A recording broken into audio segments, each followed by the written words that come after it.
बात होगी आपकी सेहत की आज और हमारे साथ तमाम मेहमान भी मौजूद हैं। हमारे साथ कुलजिंदर सोडी जी मौजूद हैं, cancer specialist, capital hospital. Sir स्वागत है आपका। हमारे साथ विजय दहिया जी मौजूद हैं, एक्स CMO। सर बहुत बहुत स्वागत है आपका। डॉक्टर निखिल बंसल हमारे साथ, मेडिकल डायरेक्टर और चाइल्ड स्पेशलिस्ट, गाबा हॉस्पिटल।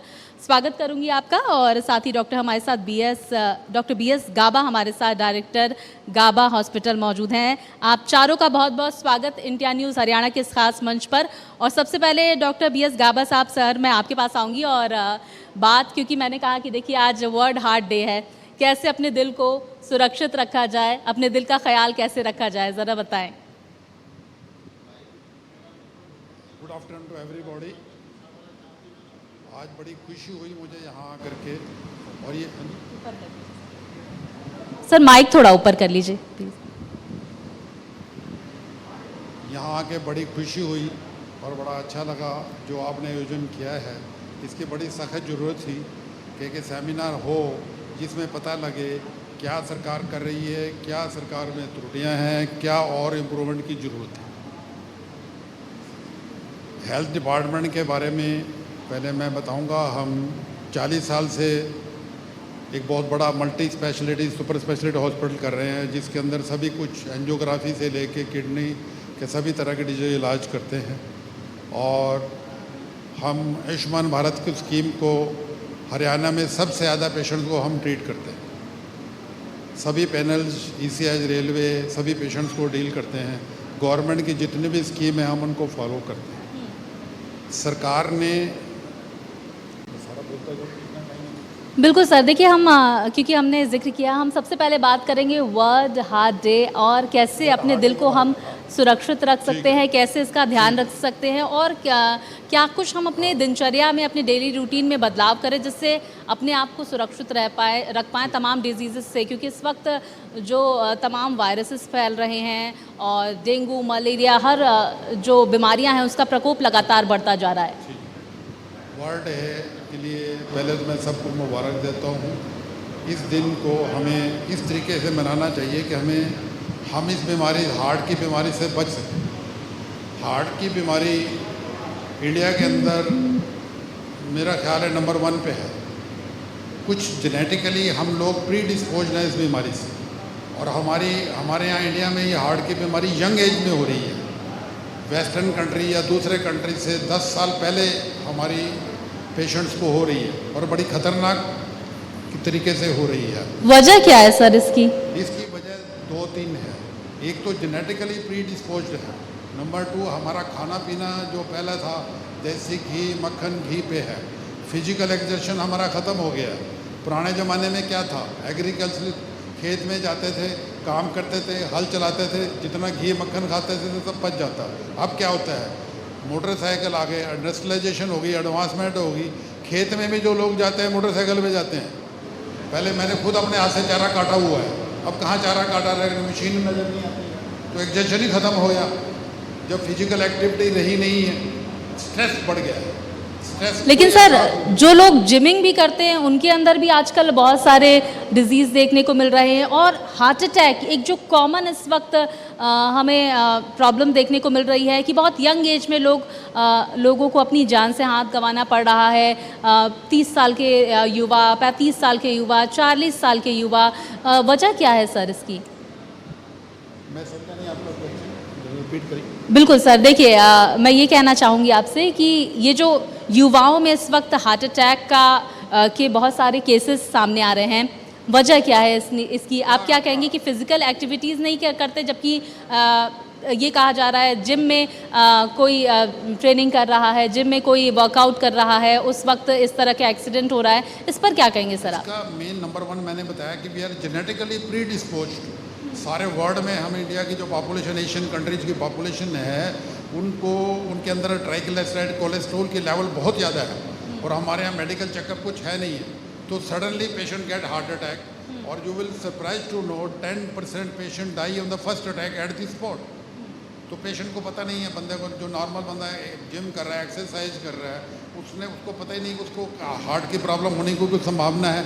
कभी उसने टेस्ट नहीं कराया, उसने देखा नहीं उसका कोलेस्ट्रॉल बढ़ा हुआ है, ट्राइग्लिसराइड बढ़ा हुआ है, तो ये सडनली हो जाता है फिर उसमें। तो मतलब हम लोग अपना रेगुलर चेकअप नहीं करा रहे हैं, वजह ये हो सकती है कि मतलब अपने अपने आप पे ज़्यादा ध्यान नहीं दे रहे हैं, ये एक वजह है। अच्छा बिल्कुल सर, हमारे साथ डॉक्टर विजय दहिया भी जुड़े हुए हैं, एक्स CMO हैं। सर मैं आपका रुख करूंगी, और मैं एक रिपोर्ट पढ़ रही थी हरियाणा की, जिसमें ये कहा जाता था कि 7 महीने में 7,000 जो युवा है हरियाणा के, वो हार्ट अटैक से मरे।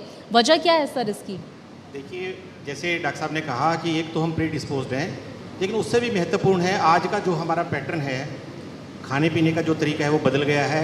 हमारी जो सोशल जो एक्टिविटी है बच्चों की खास तौर पे और बड़े लोगों की, वो काफ़ी कम हो गई है। हम सभी लोग देखते हैं बच्चे लगातार मोबाइल के साथ चिपके रहते हैं या टीवी के साथ लगे रहते हैं। जो हमारा फिजिकल एक्टिविटी है वो बहुत कम हो गई है, और इसके साथ साथ हमारा जो फूड है वो जंक फूड के माध्यम से हम जंक फूड ले रहे हैं। जो डाइट का बेसिक पैटर्न है, हमारा ब्रेकफास्ट हैवीएस्ट होना चाहिए, उससे लाइट हमारा लंच होना चाहिए और लाइटेस्ट हमारा डिनर होना चाहिए। तो अगर हम वर्किंग जो लोग काम कर रहे हैं, कामकाजी लोग हैं, उनको भी देखें तो ज़्यादातर लोगों का ब्रेकफास्ट वो स्किप होता है। लंच जो है वो जो जंक फूड, उनको लंच में समोसा जो भी मिल गया, जो तला हुआ सब पदार्थ है वो मिलता है, और हमारा हैवीएस्ट डिनर होता है जो कि रात को हमारी लेकिन सर उन vessels में लोगों जमता को है। क्या जो डाइट भी फॉलो कर रहे हैं, जिम में वर्कआउट भी कर रहे हैं, और वर्कआउट करते करते हार्ट अटैक हो जा रहा है? उसका भी मैं आपको रीज़न बताता हूँ। जो वर्कआउट कर रहे हैं, क्योंकि हम अपनी बॉडी को एक लिमिट तक ही स्ट्रेच कर सकते हैं। अगर हम बहुत जल्दी, पहला इंसिडेंट काफ़ी दिन पहले इंसिडेंट हुआ था, किसी व्यक्ति ने फिजिकल एक्टिविटी शुरू की, टेनिस खेलना शुरू किया, और टेनिस खेलते खेलते ही उसको हार्ट अटैक आ गया। मतलब हम अगर एक्सरसाइज कर रहे हैं तो एक स्टेप वाइज मैनर में उसको बढ़ाएं। ये नहीं सोचे कि आज ही हम जो है उसको वेट को इतना रिड्यूस कर लेंगे या फिजिकल एक्टिविटी अपनी बढ़ा लेंगे। इसको ग्रेजुअली इंप्रूव करना होता है। दूसरा जो है, उसके साथ साथ कई तरीके के जो लोग सप्लीमेंट्स लेते हैं, उनकी वजह से भी एक रीज़न बनता है कि लोगों को जो हार्ट के ऊपर सीधा प्रोटीन सप्लीमेंट्स वगैरह दे। बिल्कुल बिल्कुल, वो ऑथोराइज भी नहीं होते, कहाँ के होते हैं, और वो भी हमारे जो है वेसल्स के लिए और हार्ट के लिए घातक होते हैं। उसकी क्वांटिटी भी वो बहुत ज़्यादा लेते हैं। अगर कोई वक्त कार्य हम प्रेशर में कर रहे हैं और एक टाइम बाउंड प्रोसेस के तहत कर रहे हैं, तो एक डेफिनेट कारण बनता है कि वो हमारे हार्ट के ऊपर प्रेशर डालता है। बिल्कुल, देखिए हार्ट के ऊपर प्रेशर डालता है, और हार्ट का ख्याल रखना हमें बहुत ज़रूरी है। हमारे साथ कुलजिंदर सोढ़ी साहब हैं, कैंसर स्पेशलिस्ट हैं। सर, कैंसर इस वक्त ऐसी बीमारी है जिसका क्योर निकाल पाना बहुत मुश्किल है, और कहीं ना कहीं अज्ञानता भी यहाँ पर लोगों के मन में देखने को मिलती है। लोग नहीं समझ पाते हैं और उनको कैंसर हो जाता है। किन चीज़ों का हमें शुरुआत से सबसे ज़्यादा ध्यान रखने की ज़रूरत है? किन किन पहलुओं पे? वर्कआउट की अगर हम बात करें, खान पान की बात करें, चेकअप्स की बात करें, तो क्या कुछ ध्यान देने की ज़रूरत है ताकि इस तरह की ख़तरनाक बीमारी जो है उससे बचा जा सके? Good afternoon. सो कैंसर जो है, it is the number 2 killer.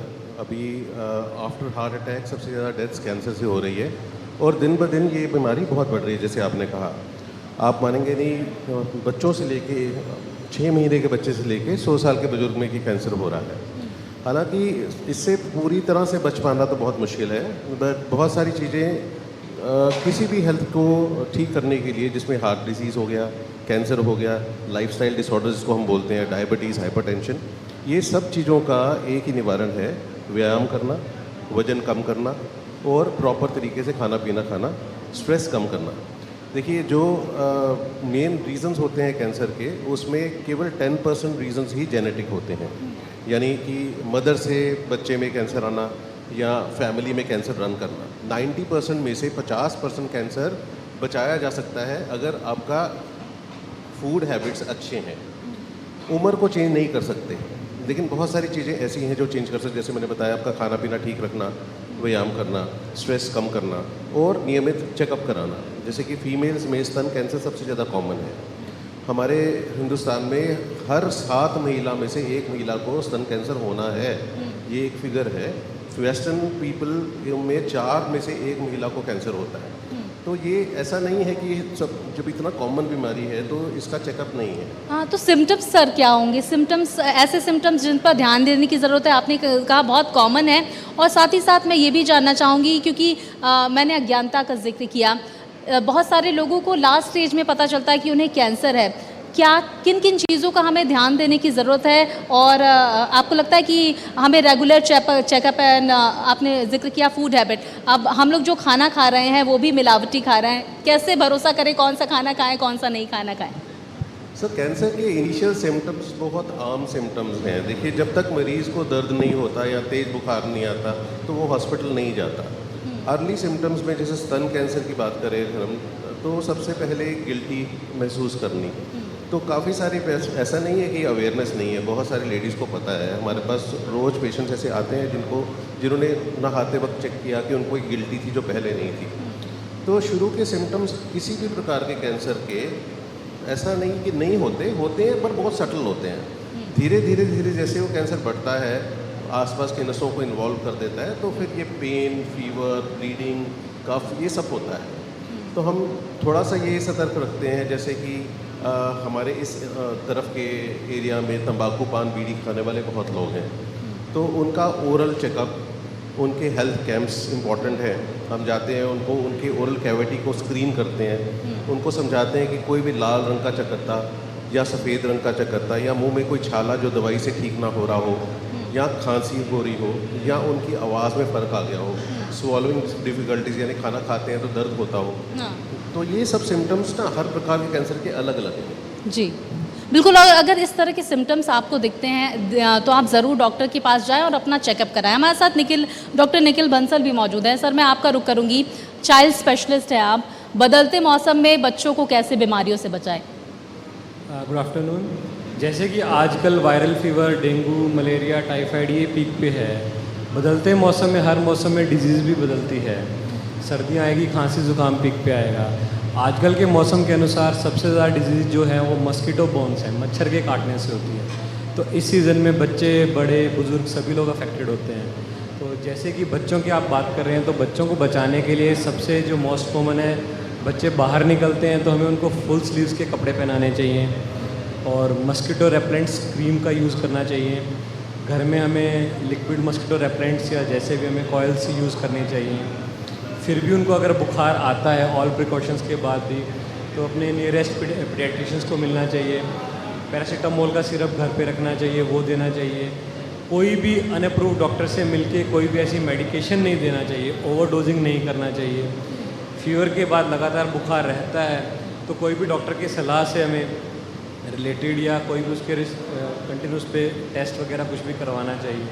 Most common fever जो आजकल चला हुआ है इन दिनों, डेंगू, वायरल फीवर, ये सबसे ज़्यादा चला हुआ है। अच्छा, बिल्कुल निखिल जी, देखिए मैं आपसे इसी को लेकर एक सवाल करना चाहूँगी। इस वक्त जो वायरल चला हुआ है उसमें जो सिम्टम्स हैं वो कहीं ना कहीं मिलते जुलते डेंगू से भी आ रहे हैं। बदन टूट रहा है, हाई फीवर हो रहा है, ठंड लग के फीवर हो रहा है, बहुत वीकनेस सी लग रही है। जब टेस्ट कराओ तो डेंगू ना निकल रहा है, ना मलेरिया निकल रहा है। ऐसे फीवर का कैसे क्योर करें, क्योंकि वीकनेस जो है एक लंबे वक्त तक रह रही है और साथ ही थ्रोट में एक बड़ा काफ़ी वक्त तक इन्फेक्शन रह रहा है। बिल्कुल ठीक कह रहे हैं। इन सबके लक्षण सेम ही हैं, चाहे वो उनको आप डेंगू नाम दो, चाहे चिकनगुनिया नाम दो, चाहे वायरल फीवर नाम दो। सब में टेस्ट में सिर्फ एक ही चीज़ पाई जा रही है, सबके प्लेटलेट्स कम हैं और सब में एक ही उपाय है, या तो खिलाएं पिलाएं। आप बड़े लोग तो खा पी लेते हैं, बच्चों में सबसे बड़ी समस्या है वो खा पी भी नहीं पाते हैं। अगर तो फीवर आपके कंट्रोल में है 100-101 तक है तो आप घर पे उनको रेस्ट कराएं, पैरासीटामोल का सिरप देते रहें और डाइट अच्छी रखें।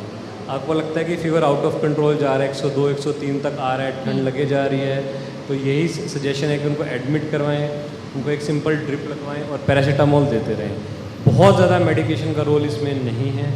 बेड रेस्ट या फिर ड्रिप लगवा किसी भी अस्पताल में एडमिट करवाएं। 3 या 4 दिन में फीवर यूजुअली रिस्पॉन्ड कर जाता है। इम्यूनिटी बढ़ाने के लिए क्या करें? इम्यूनिटी यूजुअली सिर्फ डाइट से ही बढ़ती है। कोई भी मेडिसिन जादू नहीं करेगी, मैजिक नहीं करेगी आपकी इम्यूनिटी बढ़ाएं। जो भी मार्केट में कोई मेडिसिन आती है जिसकी ऐड आती है कि आप ये दें सिरप से इम्यूनिटी बढ़ जाएगी, वो सब कुछ ऐसा नहीं होगा। डाइट ही आपकी इम्यूनिटी बढ़ा सकती है। किस तरह की डाइट दे? प्रोटीन ज़्यादा हो, फाइबर ज़्यादा हो? प्रोटीन दें, मिनरल्स दें, फ्रूट डाइट दें, सब कुछ दें बच्चे को। कोई ऐसा नहीं है कि आप ये सिरप दे देंगे तो मैजिक हो जाएगा, बच्चे के प्लेटलेट्स बढ़ जाएंगे या कुछ हो जाएगा, ऐसा कुछ नहीं होगा। नेचुरल आजकल के बच्चे खाते नहीं है, ऐसे सिचुएशन में क्या करें? बच्चों को आप खिलाना बहुत मुश्किल है, जो वो मांगे दें उनको। अगर उनको फीवर के टाइम में तो जो उनको, मैं तो कहता हूँ बच्चे अगर चॉकलेट भी मांगते हैं, उनको फीवर है तो आप उस समय तो दे ही दें उन्हें, फिलहाल के लिए तो दें उन्हें, कुछ तो देना ही है उन्हें। बिल्कुल। अच्छा गाबा सर, क्योंकि हम जिक्र कर रहे हैं इस वक्त डेंगू मलेरिया उसके बहुत सारे केसेस सामने आ रहे हैं, एडवाइजरी भी लगातार स्वास्थ्य विभाग की तरफ से जारी की जा रही है, लोगों में कहीं ना कहीं अज्ञानता है, क्या कुछ ध्यान देने की ज़रूरत है ताकि ये इसका जो लार्वा है वो आगे ना पनपे, और घर पे किस तरह से हमें स्वच्छता रखने की ज़रूरत है, क्या कुछ एडवाइस आप करेंगे जो इंडिया न्यूज़ हरियाणा के दर्शक मंच कार्यक्रम को देख रहे हैं उन्हें? सबसे ज़रूरी बात मैं जो कहना चाह रहा हूँ आपके माध्यम से, लोगों को प्लेटलेट का बहुत फोबिया हुआ कि प्लेटलेट को ऐसे गिरते हैं जैसे साइंस से डाउन हो रहा है, अप हो रहा है। प्लेटलेट से कोई पेशेंट सीरियस नहीं होता और प्लेटलेट लगाने की इतनी ज़रूरत नहीं है। WHO वर्ल्ड हेल्थ ऑर्गेनाइजेशन कहती है कि प्लेटलेट अवॉइड करो। जब तक 10,000 है किसी पेशेंट का प्लेटलेट लगाने की ज़रूरत नहीं है। जब देखिए शहर में हर लोग 30,000 प्लेटलेट है भागे जा रहे हैं, 20,000 है भागे जा रहे हैं, हमें प्लेटलेट लगा दो, हमें प्लेटलेट लगा दो, हाहाकार मची हुई है। ये सब बिल्कुल साइंटिफिकली गलत है। अगर आप पीजे में जाएंगे चंडीगढ़ में तो आपके प्लेटलेट 15,000 रुपये भी आपको एडमिट भी नहीं करेंगे और लगाएंगे भी नहीं आपको, और ज़रूरत भी नहीं है। पहली बात तो ये है। पेशेंट जो वायरल फीवर डेंगू में जो सीरियस होते हैं उसके अलग क्राइटेरिया है, जैसे फेफड़े में पानी भर जाना, ARDS हो जाना, वो पेशेंट डेंजरस सीरियस हैं। पेट में पानी भरा है, पेशेंट खा कुछ नहीं रहा, उसका BP फॉल हो गया, जिसको डेंगू शॉक सिंड्रोम, ये सीरियस होते हैं। ये 1 to 2% है। उसका भी मेन कारण ये है कि हम लोग लेते नहीं ओरली। जब पानी की कमी हो जाती है, उल्टियाँ आ रही होती हैं पेट में, ये वार्निंग साइन है जिस पे ध्यान देना चाहिए। हम लोगों का दिमाग सिर्फ प्लेटलेट पे लगा हुआ है। कुछ मीडिया ने, बुरा मत मानिएगा, प्लेटलेट की बात पे ही जा रहे हैं। इवन मैंने देखा एक डॉक्टर को कंज्यूमर कोर्ट में सजा दे दी, भी 30,000 प्लेटलेट से तूने लगाया क्यों नहीं? अरे भाई उसकी क्या गलती, ज़रूरत ही नहीं है। तो प्लेटलेट का फोबिया आप अपने मीडिया से, यहाँ पर भी और भी चैनल भी, हम तो हर पेशेंट्स को जो आते हैं हमारे पास प्रिंटेड WHO की गाइडलाइन देते हैं, उसमें लिखा हुआ है कि 10,000 तक लगाने की कोई ज़रूरत नहीं। 10,000 से नीचे भी अगर ब्लीडिंग होती है तब लगाया जाए, अदरवाइज कुछ नहीं होता है। बिल्कुल सर, ये बेहद महत्वपूर्ण बात कही आपने। जो लोग प्लेटलेट्स के कम होने से डर रहे हैं वो घबराए नहीं। मेरे सहयोगी देवी हमारे साथ अभी थोड़ी देर में जुड़ेंगे, उनसे मैं रिक्वेस्ट करना चाहूँगी। यहाँ पर बहुत सारे मेहमान के एक्सपर्ट्स जुड़े हुए हैं और बहुत सारे गेस्ट भी हमारे आए हैं। अगर उनके कोई सवाल हो देवी, आप उनके माध्यम उनसे सवाल पूछें, हमारे एक्सपर्ट्स इसका जवाब देंगे। और सर गाबा सर, मैं आपसे ये भी पूछना चाहूँगी कि डेंगू के दौरान खान पान किस तरह का रहे जिससे जल्दी से जल्दी जो है पेशेंट रिकवर हो सके? जितना लिक्विड पेशेंट लेगा खाने में, लिक्विड में चाय, दाल का पानी, जूस, सूप, लस्सी सब कुछ ले, कोई परहेज की ज़रूरत नहीं है। अगर वो नहीं खाएगा तो हमें ड्रिप लगाना पड़ेगा, अदरवाइज ड्रिप की भी ज़रूरत नहीं है। मुंह से खाया जाए, जितना खाएगा उतना अच्छा रहेगा। कई बार क्या करते हैं, डॉक्टर्स के पास जाता है, वो ड्रिप फास्ट दे देता है, तो उसमें पेशेंट को ARDS में चला जाता है, लंग में पानी इकट्ठा होता है, नुकसान हो जाता है। सबसे अच्छा है मुंह से खाए और सब कुछ खाए। लिक्विड पे ज़्यादा इनकरेज कीजिए, नारियल पानी है, लस्सी है, दही, कुछ भी ले, कोई मना नहीं, कुछ स्पेसिफिक परहेज नहीं है। रेस्ट की ज़रूरत है, ओरल इनटेक की ज़रूरत है। मैं बार बार एक ही कहूँगा, अगर एक पेशेंट 1.5 से 2 लीटर खा लेता है 24 घंटे में, उसे कुछ भी करने की ज़रूरत नहीं है, कोई भी ड्रिप लगाने की ज़रूरत नहीं है। वो अपने आप, ये वायरल है, इसकी कोई स्पेसिफिक मेडिसिन बनी ही नहीं है, ना कोई प्लेटलेट को कम करने के लिए बनी है, ना बढ़ाने के लिए बनी है। ये लोगों को वहम है। हमारे पास पेशेंट दाखिल आते हैं 50,000 में दाखिल हो गया, अच्छा जी आज मेरे 20,000 हो गए हैं, ये तो क्या किया आपने? अरे भाई हमने कुछ नहीं किया, ये अपने आप नीचे आएंगे और अपने आप ऊपर जाएंगे। चलिए, ये बहुत महत्वपूर्ण बात कही सर आपने। हम अब रुक करेंगे विजय जी का, डॉक्टर विजय जी का रुक करेंगे। और सर, क्योंकि हमने पहले भी जिक्र किया कि देखिए हमारी जो पूरी हेल्थ है ना, हमें लगता है कि वर्कआउट कर लो, वॉक कर लो, खान पान ऑन टाइम कर लो तो हम फिट है। क्या ये सच में है या फिर हमें और किन्हीं चीज़ों पर ध्यान देने की ज़रूरत है? देखिए, जैसे जिस संदर्भ में अभी आप बात कर रहे हैं डेंगू की और जो ये मच्छरों से फैलने वाली बीमारियां हैं, इन बीमारियों से भी बचना बहुत ज़रूरी है। हमें ये पता होना चाहिए कि किस तरीके के मच्छर से ये डेंगू या जो है चिकनगुनिया फैलता है। ये मच्छर दिन में काटता है, एडिस जिप्टी का ही मच्छर है, और हमारे साफ पानी में पनपता है। तो बहुत से लोगों को ये नहीं पता होता कि घरों के अंदर आपने फूलदान में पानी रखा हुआ है, उसको आपने कभी बदला नहीं, महीना हो गया, वहाँ पे मच्छर आपके पल रहे हैं। किसी और आर्टिकल्स में आपके घर के अंदर बारिशों के बाद, इस बार तो बारिश भी बार बार हुई है, तो छतों के ऊपर आपके पानी है, बाहर कहीं पे भी पुराने बर्तन टूटे फूटे पड़े हैं उनके अंदर पानी जमा हो गया है और वहाँ पे इसका लार्वा जो है पैदा हो गया है। कई लोगों ने वाटर बॉडीज घर में रखी होती हैं और बहुत महत्वपूर्ण है कि लोग गर्मियों के दिनों में लोग कूलर में पानी भरते हैं, उसको खाली भी कर देते हैं, लेकिन उसके एक कोने में पानी रह जाता है जहाँ पे ये मच्छर पनपता है और ये मच्छर जब पनपता है तो बहुत ज़्यादा दूर तक नहीं जाता, घर के लोगों को ही काटता है। एक तो ये महत्वपूर्ण चीज है कि हम बच्चों कैसे बचें। दूसरा, यदि किसी व्यक्ति को डेंगू हो गया है तो जब उस व्यक्ति के उसको मच्छर काटने के बाद दूसरे परिवार के किसी सदस्य को काटेगा तो उसको भी डेंगू होगा, क्योंकि वो ट्रांसमिट करेगा उस वायरस को। तो हम इन चीज़ों का भी एहतियात रखें, इन बीमारियों से भी बचें, खान पीन का विशेष महत्व रखें। तो बीमारियां बेसिकली यदि हम बांटें तो 3 तरीके की बीमारियां हैं। एक तो जो हेरिडिटरी जो बीमारियां जो पैदाइशी होती हैं, दूसरी जो मैन मेड डिजास्टर है, जैसे हमने कहा कि हम जंक फूड ले रहे हैं, हम एक्सरसाइज नहीं कर रहे हैं या एक्सरसाइज बहुत ज़्यादा कर रहे हैं, ओबेसिटी भी है, ये भी एक कारण है। जंक फूड हम ले रहे हैं, तो ये कहा जा सकता है कि ओवर एक्सरसाइज भी इस वक्त अच्छी नहीं है हमारे लिए, बहुत अच्छी नहीं है। आप अपनी एक बॉडी को एक लिमिट तक स्ट्रेच और सर देखिए, एक जो चेंजेस हमें, एक जो बदलाव देखने को मिला है कोरोना काल के बाद, बहुत जल्दी थकान महसूस होती है या कहीं ना कहीं जो हमारे सेंसेस है उस तरह से काम नहीं कर पाते जो पहले करते थे। इन सब पे कैसे हम ध्यान दें और कैसे जो अपना जो पार पहले थी, जो हमारे सेंसेस पहले जैसे वर्क करते थे वैसे हम कर सकते हैं। कोरोना के बाद से जो फिजिकली जो हम एक्सर्शन जो है वो काफ़ी ज़्यादा बढ़ गया है। ये बिल्कुल सही है आपका, ना केवल फिजिकल एक्सरसाइज बल्कि साइकोलॉजिकल भी बहुत बड़ा इम्पैक्ट आया है और काफ़ी लोगों को मेंटल डिसऑर्डर्स भी इस कोविड की वजह से हुए हैं। इसकी वजह से कई लोगों को, क्योंकि एक बात का कई बार भ्रम हो जाता है, कई लोगों को ये लगता है कि हम बहुत ज़्यादा एक्सरसाइज करें, बहुत ज़्यादा फिजिकल एक्टिविटी करें तो शायद बिल्कुल। और मेरे सहयोगी देवी इस वक्त हमारे साथ हैं, मैं उनसे कहूंगी कि कुछ सवाल भी हमारे साथ जो मेहमान हैं उनके सवाल है, क्योंकि देखिए जब सेहत की बात होती है ना, हर कोई बड़ा कॉन्शियस होता है और सब सोचते हैं कि भाई अपने आप को एकदम फिट रखो। हमारे साथ गेस्ट मौजूद है, देवी कौन, मैं चाहूँगी कि आप उनका रुख करें और सवाल करें हमारे एक्सपर्ट से। जी बिल्कुल, हमारे साथ जो डॉक्टर राजन है वो नेशनल प्रेसिडेंट है इंडियन मेडिकल एसोसिएशन के, एक्स प्रेसिडेंट है। और सर बताएं मेडिकल को लेकर किस तरह की सुविधाएं होनी चाहिए और क्या दिक्कतें हैं। बैठ ही जाएं बेशक आप। जी पैनलिस्ट को मैंने सुना, आपका बहुत बहुत धन्यवाद India news for taking the initiative. जहाँ तक सवाल प्लानिंग का है वो इतनी लंबी है, बट अनफॉर्चुनेट पार्ट ये है उसमें कहीं भी आपको फील्ड के डॉक्टर नज़र नहीं आए। And keeping that in mind, during my presidentship मैंने एक इंडियन मेडिकल सर्विसेज का cadres along the lines of IAS and IPS move किया था, जो कोविड में एक्सेप्ट होके it is cleared in the parliament. So government को जल्द से जल्द इसको क्रियान्वित करना चाहिए। आज हम क्या देख रहे हैं, एक डेंगू चिकनगुनिया एक एपिडेमिक की तरह हमारे पास आया हुआ है, हॉस्पिटल्स फुल हैं, लोग पैनिक मोड में हैं।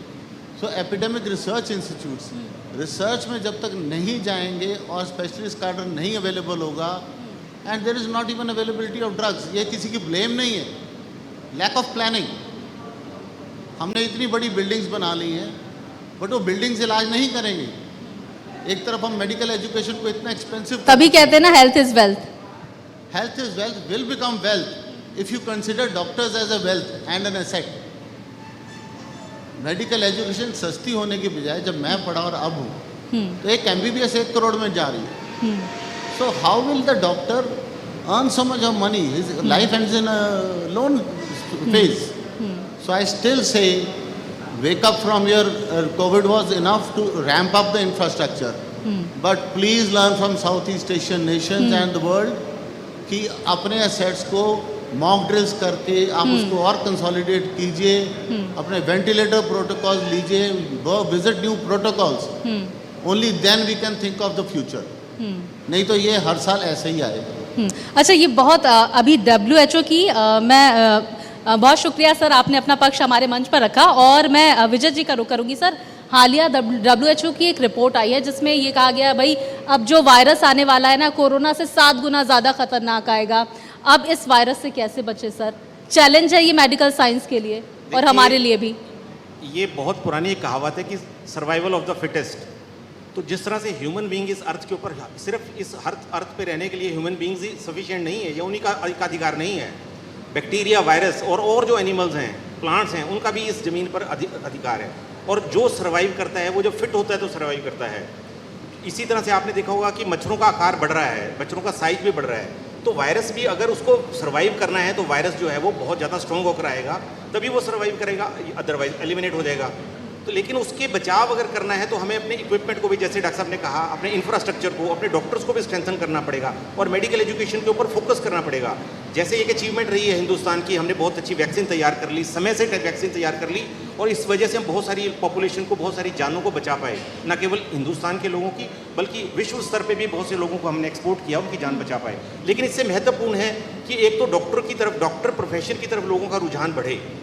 डॉक्टर्स की अभी गवर्नमेंट सेक्टर में अगर हम बात करें तो सैलरी बहुत न्यूनतम है, स्टार्टिंग सैलरी 70-80 हज़ार रुपये डॉक्टर को मिलते हैं, तो इस पर कोई भी डॉक्टर काम करने के लिए तैयार नहीं होगा। और इसी तरह से अगर स्पेशलिस्ट और सुपर स्पेशलिस्ट की बात करें तो गवर्नमेंट स्ट्रक्चर पे जो उनको गवर्नमेंट में जो सैलरी मिलती है उस पर वो शायद काम नहीं कर पाएंगे। प्राइवेट सेक्टर में उनको अच्छे पैसे मिलते हैं तो वो लोग प्राइवेट सेक्टर में जाएंगे। तो जो इंफ्रास्ट्रक्चर हम तैयार करते हैं, जैसे बहुत बड़ी बिल्डिंग तैयार कर दी, और मुझे बहुत अनफॉर्चुनेट कई बार लिखना पड़ता है कि कई बार बहुत ड्यूरेशन के बाद जब डॉक्टर्स होते हैं स्टैग्नेशन हो जाती है। मैं जब सिविल सर्जन था तो कई डॉक्टर्स ने लिख कर दिया हुआ है कि हम स्पेशलिस्ट का काम नहीं करेंगे, जबकि वो सरकार के पैसे पर, खर्चे पर पीजी करके आए हुए हैं। तो ऐसे लोगों के खिलाफ भी एक्शन होना चाहिए। अगर आपको सरकार के खर्चे पे आपने पीजी की है तो आपको सरकार के लोग इस सेवा में हो तो आपको काम करना चाहिए।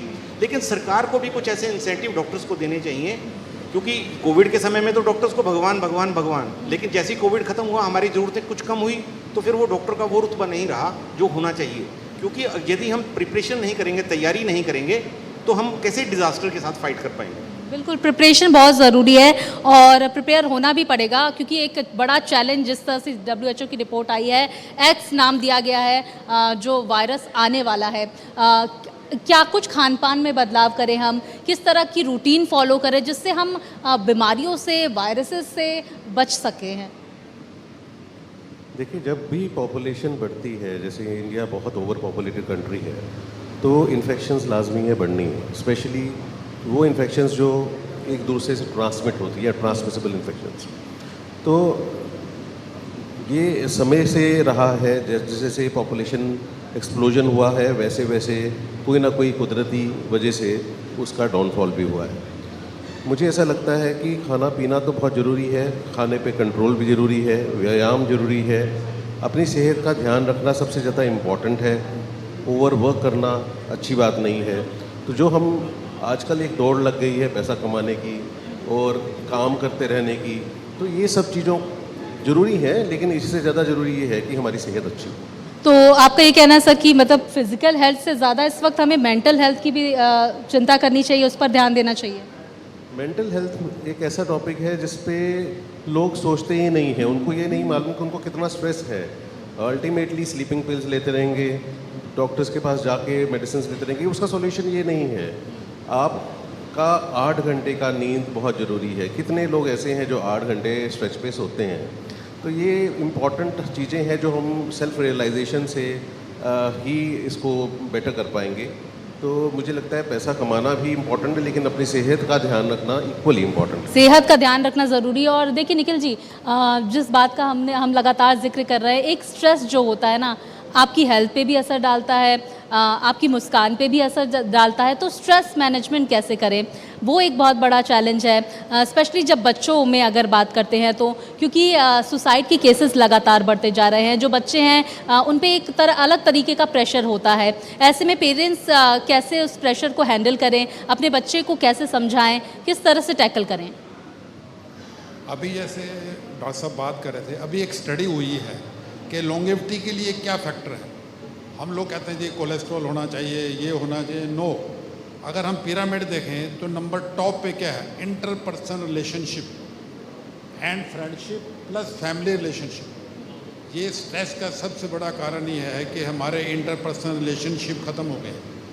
लोगों के पास टाइम ही नहीं है। आप मेट्रोपॉलिटन सिटी में देखिए, उसको पता नहीं फ्लैट में दूसरा बंदा कौन रह रहा है। पुराने ज़माने में क्या था, गांव में लोग बैठते थे, बूढ़े आदमी हुक्का चुपाल में जाना, हुक्का पीना, गप्पे मारनी, अपने बच्चों के बहुओं की बुराइयां करनी, अपना दिल हल्का कर लेना। लेडीज ने जाना बैठना, पंजाबियों में तंदूर होता था, वहाँ रोटी बनाने जाना, वहाँ अपनी बहुओं की बुराई करनी, अपना दिल का उनका स्ट्रेस खत्म हो जाता था। अब हमारे पास वो कुछ रह ही नहीं गया एग्जिट करने का। रिलेशनशिप खत्म हो गए। बहुत Family के अंदर महत्वपूर्ण tension बात हो कही गई। गाबा साहब, आपने बहुत महत्वपूर्ण बात कही। देखिए स्ट्रेस जो है तभी मैनेज हो पाएगा जब आप जी, मिलना जी। जुलना शुरू करेंगे, बातचीत शुरू करेंगे और एक दूसरे से बातें शेयर करना शुरू करेंगे। एक अच्छी हेल्थ के लिए एक अच्छा रूटीन आपको फॉलो करना पड़ेगा। ये तमाम एक्सपर्ट्स हमारे साथ जुड़े, आप चारों का मैं बहुत बहुत शुक्रिया करूँगी सर, आपका भी, आपने अपना पक्ष रखा, अपनी बातें कही। और देखिए इंडिया न्यूज़ ये जो मंच है ना, ये तैयार है और तमाम दिग्गज जो है वो लगातार हमारे साथ जुड़ेंगे। एक छोटे से ब्रेक के लिए